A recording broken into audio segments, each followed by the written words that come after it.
Michael. Peter. What do you know about The Secret? All I know is that for 2 weeks now, I've been visualizing having a good opening zinger for this episode.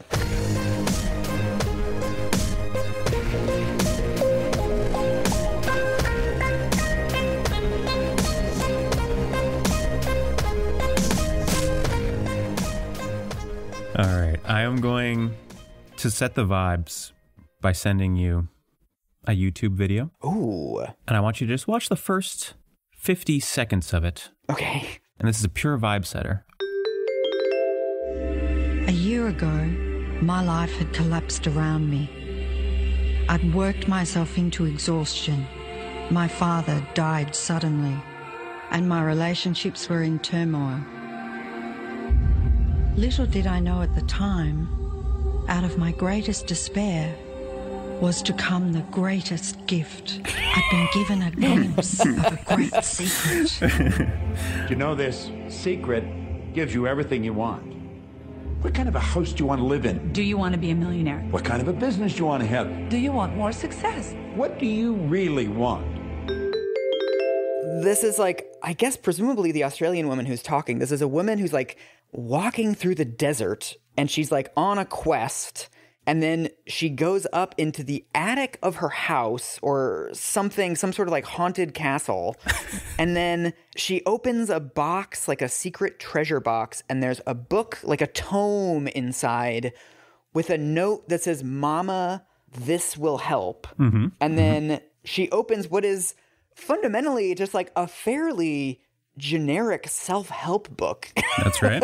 But she's presenting it as this like, yeah, a secret of like how to live, I guess. And when she opens it, images of great philosophers and artists flash before her eyes. Right. I just wanted to set the vibe because The Secret is a book by Rhonda Byrne. It's released in 2006, but it's based on this documentary of the same name that she wrote and produced. The basic claim of this book is that it contains the secret to life. When it came out, it was a sensation. It sold, Michael, 30 million copies. Holy shit. That's almost 10 Freakonomics. And Rhonda Byrne herself, who was really just a nobody before this, suddenly everywhere. Talk shows, morning news segments, whole 9 yards. She is an Australian woman, visually sort of like a yassified Paula Deen, Targaryen, platinum hair. And yeah, she has that Snapchat filter look where she just sort of looks almost blurry. Right. Now, the story that is being told in that opening sequence is that Rhonda Byrne was going through a very tough time, and then her daughter gave her a book titled The Science of Getting Rich. This is a 1910 book by Wallace D. Wattles, who is just an old-timey self-help guy, from what I could gather. And she claims that this sort of like put her on the path to understanding the secret. I don't want to get too far ahead of myself. We'll talk about the substance of the book briefly. But first, I want to talk about the experience of reading the book, because it does not feel like reading a book. It feels like reading a book-length multi-level marketing Facebook post. The format of the entire book is that there will be somewhere between 1 and 3 paragraphs of prose by Rhonda Byrne, followed by quotations that illustrate the point being made. Okay. Here is a sampling of the folks being quoted. And this is just from the first chapter. There are well over a dozen of these. Bob Proctor, who is described as a philosopher, author, and personal coach. Okay. Dr. Joe Vitale, described as a metaphysician and marketing specialist, although I did some research and he is a former Amway executive. Nice. Which is just perfect. John Assaraf, described as a money-making expert. Dr. John DeMartini, a philosopher and chiropractor. These are grifters, Michael. These are grifters. They have grifter names and grifter professions. And they sell grifter things. Money-making professional, it's like being a money-making professional is how he makes his money. That's right. You're paying them to tell you how to make money, but that's how they make money. It's this weird Mobius strip. It's altruism, Michael. They could keep it to themselves, but they are bringing this knowledge to you. It always cracks me up because, like, you could imagine a real version of this, a realer version of this, where it's like, here's Warren Buffett. Right. Instead, it's like, here's, Steve, the top salesman at the local GNC, right. And he's going to explain to you how he understands the secret to the universe. Here's Jack Lemmon from Glengarry Glen Ross to tell you. So, I was a few pages into the book and I was like, why is this the format of the book? Why is it just quotes and statements alternating over and over again? Yeah. And then I realized, remember I said the book was based on her documentary. What's a common documentary format? There's some narration and then it's interspersed with like little quotes from interviews with relevant people, right? What's happening is that Rhonda Byrne isn't writing a book based on her documentary. She is basically writing the novelization of the documentary where it's like a carbon copy. So you have like her narrating and then, an expert pops in and says something just like in the documentary. Right. It makes for this very unnatural reading experience, especially when you combine the format with the content. And it's just like layer upon layer of new age gibberish being presented to you in one of the most unusual book formats I've ever witnessed. I'm having this playing in the background without sound as you're talking. And it's like, it is just like a parade of talking heads of people with extremely dubious titles. One of them was a feng shui consultant.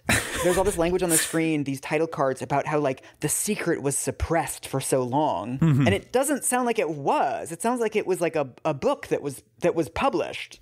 And it doesn't sound like there's very much here that is like kind of worth suppressing. One of the big themes of the book, especially early on, is that she makes this claim that the secret is this thing that's sort of held by the elites. Right. And not purposefully not shared with the people. But at no point, literally not once, is there evidence to like back that up, like evidence of the elites hoarding this knowledge. I paused this because I can't keep fucking watching this while we're talking because it's too rich of a text.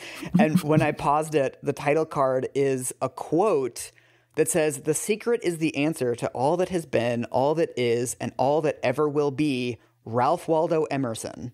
A, that's probably fake. And B, what is he talking about? Is he talking about the same secret? Like, that's just a generic quote from Ralph Waldo Emerson. I'm glad you mentioned the Emerson quote. The quote is in the book, but it's jammed in the back. There's like an appendix sort of area that I did not read as closely as the rest of the book because my brain was melting. Yeah. She attributes a quote to Ralph Waldo Emerson where he's talking about the secret, quote unquote. Right. When I read that, I thought, that's weird. A, because I'm not familiar with famed essayist Ralph Waldo Emerson thinking that this sort of new age gibberish is real. Right. And B, because why would he call it the secret, which is promotional terminology that Rhonda Byrne and her cohort sort of like latched onto. So I looked into this, and the only thing I could find about it is one woman, Julia Rickert, in 2007, wrote a piece about trying to track down the source of this, including like talking to Ralph Waldo Emerson experts and never finding any evidence that he ever said. So from what I can tell, Rhonda Byrne made up a quote and just attributed it to like a famous author from the 1800s. Maybe it's a mix-up. Maybe she thought that it came from noted man of letters Ralph Waldo Emerson when actually it came from Steve, the feng shui chiropractor, in a strip mall in Las Vegas. So, all right, let's talk about the content a little bit. Now, as you can gather, the book makes it immediately clear that like the secret is not just a nice thing to know, but a fundamental secret to life, right? It's presented as this age-old truth known by the great figures of history. That is the gift that she is bestowing upon you. Right. So what is the secret? The secret, it is revealed, is the law of attraction. She quotes Bob Proctor, aforementioned philosopher and personal coach. Quote, everything that's coming into your life, you are attracting into your life. Oh my God. And it's attracted to you by virtue of the images you're holding in your mind. It's what you're thinking. Whatever is going on in your mind, you are attracting to you. Byrne later says, quote, thoughts are magnetic, and thoughts have a frequency. As you think, those thoughts are sent out into the universe, and they magnetically attract all like things that are on the same frequency. Exactly how magnets work. They just attract ideas and events. Yes. This is one of my favorite fucking things where it's like you can say the most banal shit, but if you tell people that it's forbidden knowledge and it's been hidden from you by the powers that be, your idea will suddenly take on this like special magical property in people's brains. It's just a secret between you and 30 million of your best friends. All she's really saying is like, try to have a positive attitude. Which, whatever, maybe that's true and maybe it's not, but it's like that is something that people have been saying for hundreds of years. There's nothing remotely unique or interesting about that idea. Absolutely. But I think there's a nuance here because it's true that the functional takeaway here is have a positive attitude. But the core of this book is not about self-help, right? But what the secret is meant to be is a scientific claim about the power of positive thinking being a real thing that really works. Right. Peppered throughout the explanations of the law of attraction are various extremely unsourced scientific claims by both Byrne and her various co-experts. Love it. One dude says, quantum physicists tell us that the entire universe emerged from thought. No. I almost pulled a Michael Hobbs and reached out to a quantum physicist about this. And then I said, no, I'm not going to debase myself. It started with thought.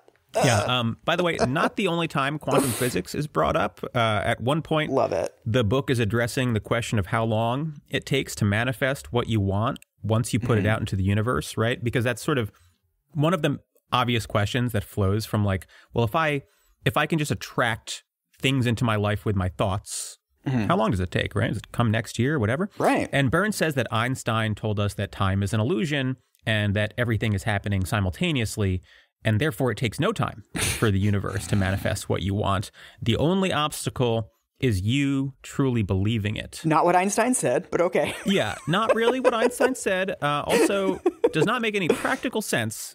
But there's only so much time I can spend on like every little time that she says something that made my head just fucking spin around like The Exorcist. If you blast this book at a wall, it goes through 2 different slits, and then it creates a mark on the next wall. So probabilistically, we can't say where the book is at any given time. So before we get too far, maybe worth pausing to note that the book never explains anything about how the law of attraction works scientifically. Oh, I'm livid. I would have loved like a long, like really try hard scientific explanation. Like some physics diagrams. At certain points, it expressly says that you don't need to know how it works. You just need to know that it works. Okay. And there are hints that asking how it works is counterproductive because, quote, how it will happen, how the universe will bring it to you is not your concern or your job. When you are trying to work out how it will happen, you are emitting a frequency that contains a lack of faith. Don't question it. Don't if you think at all about like the rank pseudoscience that this is, you're actually denying it and it won't work for you. I mean, you're seeing the direct parallels with religious thinking, right? Just totally. Yeah. If this is not working for you, if you're confused about it, that's actually you not having enough faith. And the only way for it to work is for you to not question it. It sounds like every religion and every diet It's like, I'm going to sell you something that probably isn't true. And if you can't make it work for you, it's not the fault of the plan. It's the fault of you for not being able to implement this like Baroque deranged system of like scheduled things and fasting and like macronutrients. I have texted you a couple of images, pages from the book. Okay. I imagine you will be unsettled from the first sentence onward. So this is, I guess, a quote from Bill Harris, who's described as teacher and founder of Centerpoint Research Institute. Mm-hmm. It says, Robert was gay. He outlined all of the grim realities of his life in his emails to me. In his job, his coworkers ganged up on him. When he walked down the street, he was accosted by homophobic people who wanted to abuse him in some way. He wanted to become a stand-up comedian, and when he did a stand-up comedy job, everybody heckled him about being gay. His whole life was one of unhappiness and misery, and it all focused around being attacked because he was gay. I began to teach him that he was focusing on what he did not want. I directed him back to his email that he sent me and said, read it again. Look at all the things you do not want that you're telling me about. I can tell you're very passionate about this, and when you focus on something with a lot of passion, it makes it happen even faster. He started taking this thing about focusing on what you want to heart, and he began really trying it. What happened within the next 6 to 8 weeks was an absolute miracle. All the people in his office who had been harassing him either transferred to another department, quit working at the company, or started completely leaving him alone. He began to love his job. When he walked down the street, nobody harassed him anymore. They just weren't there. When he did his stand-up comedy routines, he started getting standing ovations, and nobody was heckling him. His whole life changed because he changed from focusing on what he did not want, what he was afraid of, what he wanted to avoid, to focusing on what he did want. Yeah. Thoughts? This is true. Sounds totally nothing to pick at here. This is my favorite anecdote in the whole book. It's so good. This dude cured homophobia through the power of the secret. He had his entire department restructured through the power of his mind. He willed a open mic stand-up comedy career into success. The secret is so powerful that he somehow got a standing ovation at a comedy club. Something that does not happen. Something that has never happened in the history of comedy clubs. So there's a lot going on here. One thing I want to use this to illustrate is that it's not just about the power of positive thinking per se. It's that whatever you think about, you attract to you. And that means when you focus on the negative, you're actually attracting those negative things into your life. So if you become obsessed with the people that street harass you, you're attracting street harassment. But if you visualize walking to work with no street harassment, you're attracting that. So that's the lesson. When you're getting homophobia done to you, you don't want to dwell on it. You just want to think positively, and you will eventually get all of your coworkers laid off. I like how in the history of American victim blaming, we've gone from what was she wearing to what was he thinking. Huge progress. Obviously homophobia still existed in America in the early 2000s. But like, where was Robert getting constant street homophobic harassment? Yeah, you don't want to downplay societal homophobia, but the idea that this guy was going to like stand-up comedy clubs and then people were just like, get off the stage, you queer. Like, where was this? I think better advice would have been like, move to San Francisco, Robert. So the book spends a lot of time going over ways to harness the law of attraction, right? Meditating to clear your mind of bad thoughts, maintaining a mental catalog of happy thoughts. Okay. It is mostly throughout the book the same concept, restated over and over. The interesting parts come when they are trying to discuss like the real world things that you can accomplish using the secret. Okay. Almost immediately, Byrne turns the discussion to making money. She claims that wealthy people use the secret, whether they know it or not, and that the key to being rich is just thinking about being rich and not thinking about being poor. One expert, quote unquote, says that wealth inequality is explained by the secret. Here's the quote. Why do you think that 1% of the population earns around 96% of all the money that's being earned? Do you think that's an accident? It's designed that way. they understand something. Oh, hell yeah. They understand the secret. All those heirs to fortunes just have positive thinking, and that's the reason they get their like Mars dynasty money when their grandparents die. Yes. I would give up everything I own to be able to go back in time and read that to Karl Marx. You get these like pearls of wisdom. Like the only reason any person does not have enough money is because they are blocking money from coming to them with their thoughts. Turns out you just don't want money. That's the one thing. Why hasn't anyone asked poor people to want money? Their vibes are too negative, Michael. We've talked on the show a lot about how most of the books that we cover like could have been magazine articles. I feel like this is one that could have been just a bumper sticker.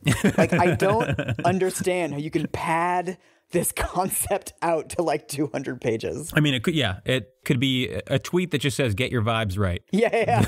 That's it. Again, we are literally explaining poverty here, not as any sort of systemic condition or the consequence of policy of any type, but as a purely personal failing. Right. At times, it's almost expressly religious, with Byrne at one point assuring the reader that Jesus, Abraham, Isaac, Jacob, Joseph, and Moses were all millionaires.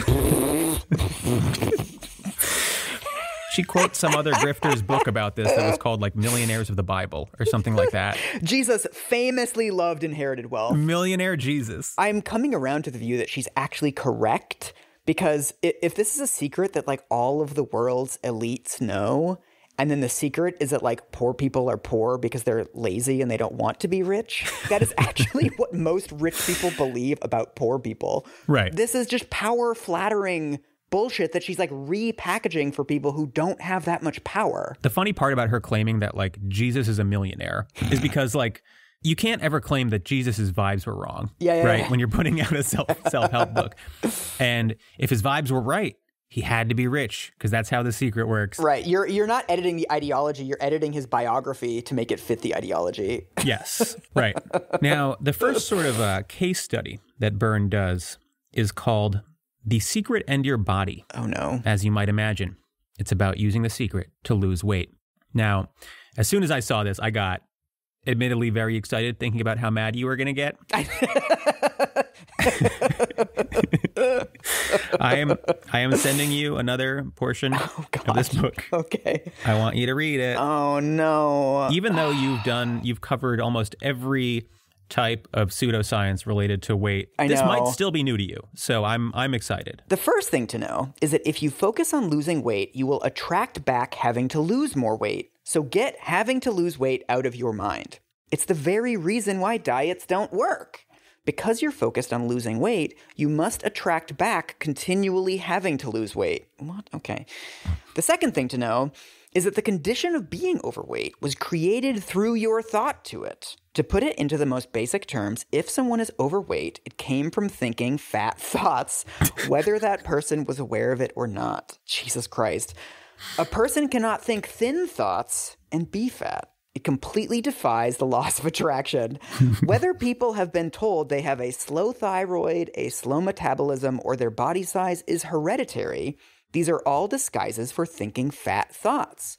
If you accept any of these conditions as applicable to you and you believe it, it must become your experience and you will continue to attract being overweight. Mm-hmm. There's actually science that confirms this, that people in South Pacific Islands just have higher rates of fat thoughts. And that's why we see higher rates there. When she got to fat thoughts, I had to like do a lap around my apartment.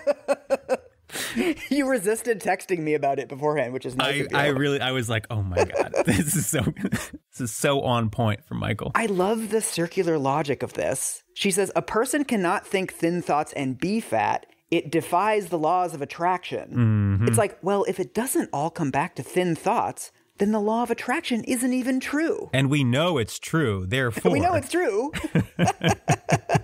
I also love that she throws slow thyroid in there. Like, there are like physiological reasons why some people are fatter than others. And she's like, no. That's the thoughts. That's like what this made me realize. So she's expressly saying here that food has no relationship to your weight. But beyond that your weight is dictated in full by your thoughts 100%. about your weight, which is the first time it hit me that like not only is the law of attraction fake science, but it's also supplanting real science. Right. Not only Right. are you fat because you're thinking fat thoughts, but your thyroid condition is not real. Right. Your bodybuilding routine is useless. You should just visualize being jacked. I wonder if she's proposing any limits to this. So, like, I'm 5'6", I'm 40 years old. If I start thinking tall thoughts, will I be like 6'1" by the end of the year? This basic question in its various forms haunted me throughout the book. If you read what their claims are literally, there is nothing stopping you from visualizing being taller and therefore getting taller. Fuck yeah. They will expressly say there is no limit to the law of attraction, right? The universe's power is infinite. I believe that if you ask them this question, my best guess is what they would say is that like our collective belief that this is impossible makes it impossible. Right. So humans can't fly because we all think that humans can't fly. Remember in Miracle on 34th Street when everyone starts believing in Santa? Yeah. If we could pull off that kind of collective energy, we all grow 2 inches. It also implies, because I know too much actual science of fatness to like swallow fucking any of this. It also implies that Americans started becoming fatter in the 1980s because we all started having more fat thoughts. But then what would the cause of that be? Like, she's just pushing the causality up one level. Well, beyond that, every social trend, Michael, of any type, Right. is just the result of vibe shifts. All of it. Wait, has she told Stephen Levitt about his abortion and crime hypothesis? Because I think that we have some more explaining to do about the 1990s. Actually, Bill Clinton just manifested low crime rates. Thank you. So she puts all of this weight loss stuff in the context of like, aren't we all trying to lose a little bit of weight, ladies? But the implication is also that like a starving person could manifest a healthier weight through positive thinking, right? Right. And you see this dark current running throughout this book, occasionally made explicit that human suffering is something that people bring on themselves because their vibes are off. If you're poor or sick, that is something you could fix by just properly visualizing being rich and healthy. And if you view the world like this, things like charity and human kindness are literally useless, right? You cannot help other people. They can only improve their circumstances by manifesting it. Like just this truly dark view of the world. The framing of it as a secret also invites you to become an evangelist for this, right? And like walk up to fat people who you see on the street and be like, did you know? And just be terrible to them, right? Because it's like, I know something that you don't. Any marginalized minority, you would give them a fucking lecture about their attitude. So worth taking a step back here, I think, and realizing that the premise of this book is that it is telling you the secret to the universe. And then they follow that up by explaining how to get skinny and rich with it. Imagine having like the power of all the infinity stones, and then you look around the entire world and you're like, I want a 6-pack. That's your finger snap, is like, you know what? 2% body fat, that's it. Thanos just snaps his fingers and gets like a little more vascular. I mean, and there are sections of the book that are a little bit emotionally healthier, if I could put it. Okay. There's a part about using the secret in relationships, which actually focuses a lot on loving yourself in order to attract love from others, making it by a wide margin the least problematic portion of the book. I know, that's actually, I was like, on a relative scale, that's not that bad. There's a chapter on the secret and health, which goes beyond losing weight and unfortunately talks expressly about using the secret to cure diseases. Yeah, that's not good. Now, we have, as you can tell, taken a turn away from the emotionally healthy portions of the book pretty quickly. Yeah. Recall what I mentioned about the science of the secret supplanting real science. Yeah. Byrne says that you cannot catch any virus unless you think you can. Oh, no. So I guess the claim is that the field of virology is an illusion of some sort. Fake shit. The COVID pandemic was just because the entire world at once decided to make themselves vulnerable to this, I guess, virus that doesn't exist. That's right. Get it together. It's a plandemic. There's a story shared about a woman who claims to have used the secret to cure her breast cancer. Oh, no. Which is actually a piece of shit move because you could theoretically manifest anything, right? So she could have manifested the actual cure for breast cancer, but instead she just cured herself. Very selfish. I know. Why doesn't she manifest it like a big research breakthrough? All of these people claim to like have this sort of mastered, and none of them have ever done anything good for the world. Can I manifest like a bunch of billionaires deciding to pay their taxes? Can I manifest that? At some point, we need to talk about the conflicting manifestations. What happens when one person is manifesting one thing and one person is manifesting another? Right. Never explained. Okay. Let's. All right. Byrne says, quote, "You can think your way to the perfect state of health, the perfect body, the perfect weight, and eternal youth." And it's hard to read this section without wondering what the death toll of this book might be. I know. I remember when we were talking about the title of our podcast, we were like, is this going too far? But then we have books like this. Yeah. It's like, we're not going far enough. Jesus Christ. Moving on to like the sort of other extraneous chapters toward the end of the book, there's a chapter called The Secret to the World, about using the secret to make the world a better place. But one thing the book never really makes clear is the extent to which your use of the secret impacts others. Remember, that one guy fixed homophobia among what seemed to be a few dozen people at least, right? And in doing so, violated their religious liberty. So right. How do we balance that? If you can will away localized homophobia, can someone just manifest world peace? What are the limits here? What about just peace in like one decent-sized place, right? I live in Queens. Could I manifest no crime in Queens? Could I manifest decent Mexican food in Berlin? The final chapters are titled The Secret to You and The Secret to Life, respectively. Same drivel over and over again. You have the power to manifest anything and everything. Go forth and prosper.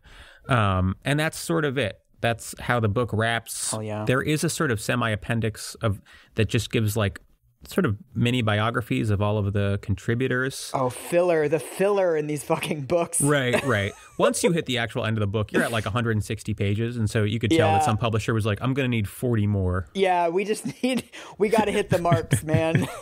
So, yeah, I mean, that's the substance of the book. I think it makes sense to step back and think about this book's place in like the canon of self-help, which I imagine we'll be returning to many times on this podcast. Yeah, unfortunately. I think part of what's happening here is that The Secret is taking the genre to like its natural endpoint. Mm-hmm. These books propose magic bullet solutions to complex problems, right? And so it sort of makes sense that eventually someone would take that idea and just make it explicit. Right. Not like I'm giving you useful advice, but like I'm giving you the magic bullet. Right. I'm giving you an ironclad scientific way to fix all of your problems in like the snap of a finger. Right. It was like the only place that this sort of positive thinking self-help grift could go. It had gone everywhere else. The point had already been made 100 times by 1,000 different people. And here we are, right, at the natural endpoint, which is just taking it to the most absurd possible place. I always really struggle with books like this because I feel like on some level, it probably is good advice to tell people to like, I don't know, not wallow in misery. Yeah. There's a version of this advice that is like kind of prudent, right? Like 100%.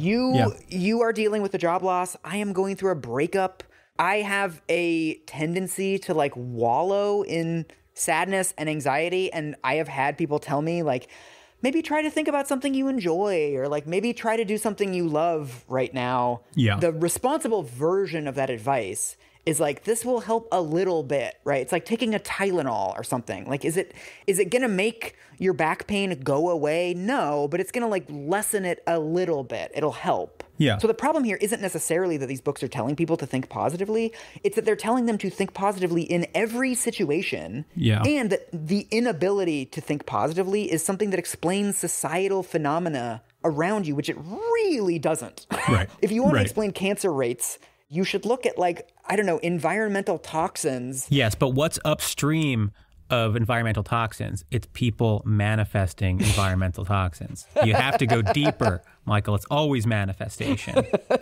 On a serious note, like it's hard not to imagine the ways in which this would get in the way of actual self-improvement, right? Right. We've talked about how this can blame indigent and sick people for their own lot. But like, what about when someone is the victim of ongoing abuse, right? Like, there may be things that they should do and do quickly if they want to escape the abuse, if they want to survive.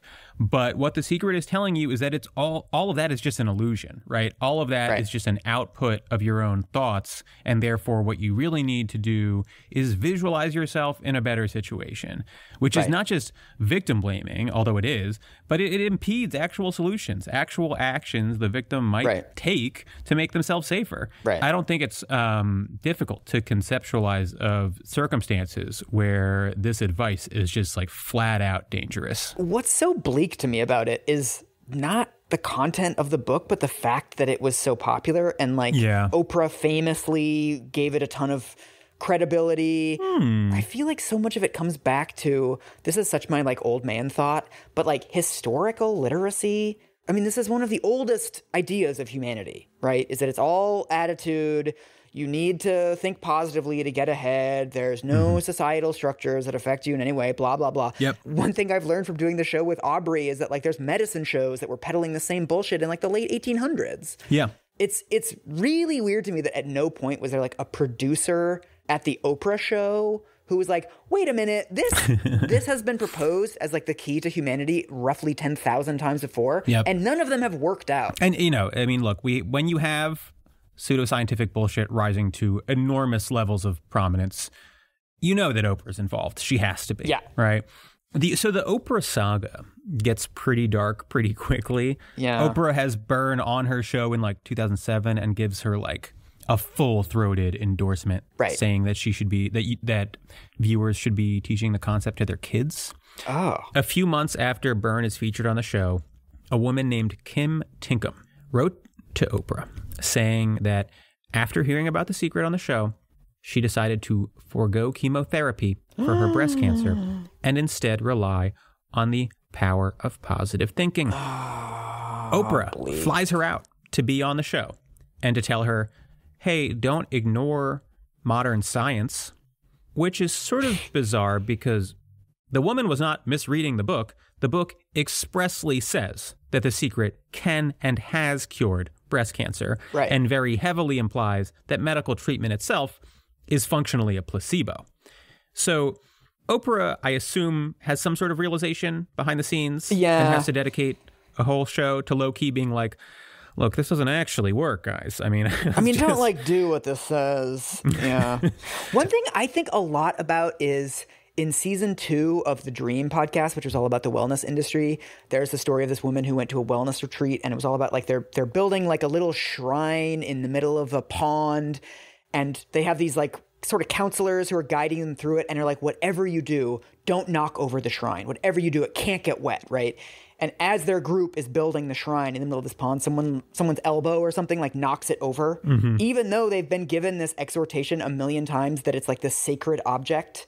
And they'll ruin the effect if it gets wet. They just all quietly set it back up and keep going and don't tell the counselors. That's kind of what they want, right? It's like they don't want you to actually believe this stuff. Yeah, which is, I mean, classic Oprah, right? To just quietly step back after the damage is irrevocably done, right? Like she has these quacks on her show nonstop and then cuts them loose when someone starts to ask like any of the obvious questions that the presence of those quacks implies. But like, oops, too late. Dr. Oz is a senator. Some of the other sort of weird things swirling around this book, there are tales of the Secret's extended universe, all of the associated grifters. One, James Ray, quoted throughout the book, hosted a New Age retreat in 2009, which involved what he described as a sweat lodge ceremony and others described as a heat endurance exercise. Okay. The ceremony involved 50 people and resulted in 21 of them being hospitalized and 3 of them dying. Oh, fuck. It was basically meant to be pseudo-meditative thing where you're in the very hot sweat lodge. All reports say that he discouraged people from leaving except at like certain set intervals, and that many people wanted to leave and felt discouraged or expressly blocked by some stories. He was charged with negligent homicide and served 2 years for it. Holy shit. During the investigation, before he was charged, I believe, he had a conference call with many of his followers and people that were there. And he brought a medium onto that conference call who claimed to be communicating with the dead people. Oh, no. And reported to everyone there that the dead people had left their bodies of their own volition during the ceremony and enjoyed themselves so much that they decided to stay dead. No way. So they're okay with dying and they don't want to come back? So, like, don't hold me accountable for the deaths, basically? They wanted to die, they chose to, and they loved it. And so they stayed dead. That was the explanation given.